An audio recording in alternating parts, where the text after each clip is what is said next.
देखिए, आज का दिन बहुत महत्वपूर्ण है। जिस प्रकार से कोविड-19 के प्रति सारे दुनिया में एक प्रकार की जंग छिड़ी हुई है और उसके कारण सारी दुनिया तकलीफ़ में है।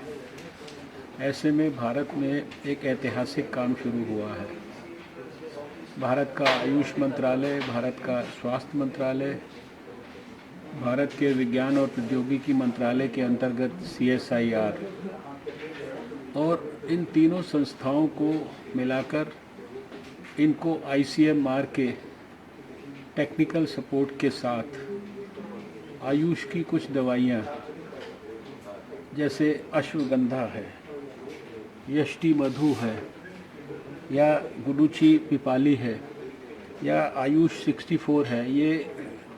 दवाओं के बारे में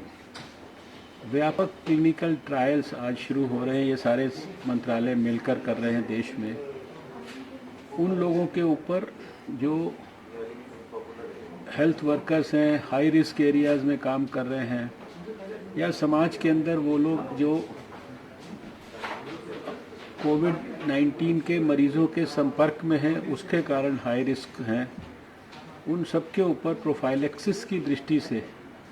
दवाइयों का क्या रोल हो सकता है, या इन दवाइयों का कोविड बीमारी के खिलाफ लड़ने में क्या योगदान हो सकता है। और इसके साथ साथ एक संजीवनी ऐप भी इस मंत्रालय ने शुरू किया है, जो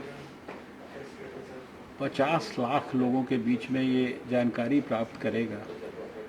कि जिस प्रकार से आयुष मंत्रालय ने इम्यूनिटी को बढ़ाने वाली दवाइयों को देश के सामने प्रस्तुत किया, उन दवाइयों का किस प्रकार से देश के लोगों ने इस्तेमाल किया,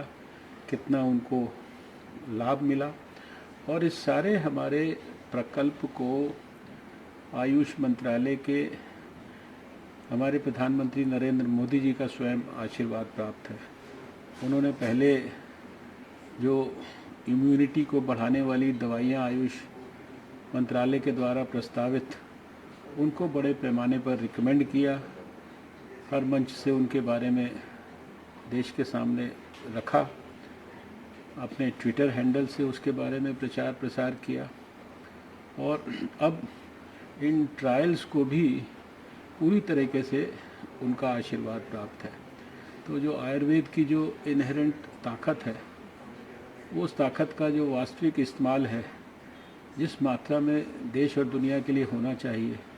वो शायद हो नहीं पाता है। और देश और दुनिया के सामने आयुर्वेद की जो सुप्रीमेसी है, सुपीरियॉरिटी है, इसको हम अब मॉडर्न साइंटिफिक तरीके से भी सिद्ध करके प्रस्तुत करेंगे, और ये दुनिया को आयुर्वेद के माध्यम से स्वास्थ्य के क्षेत्र में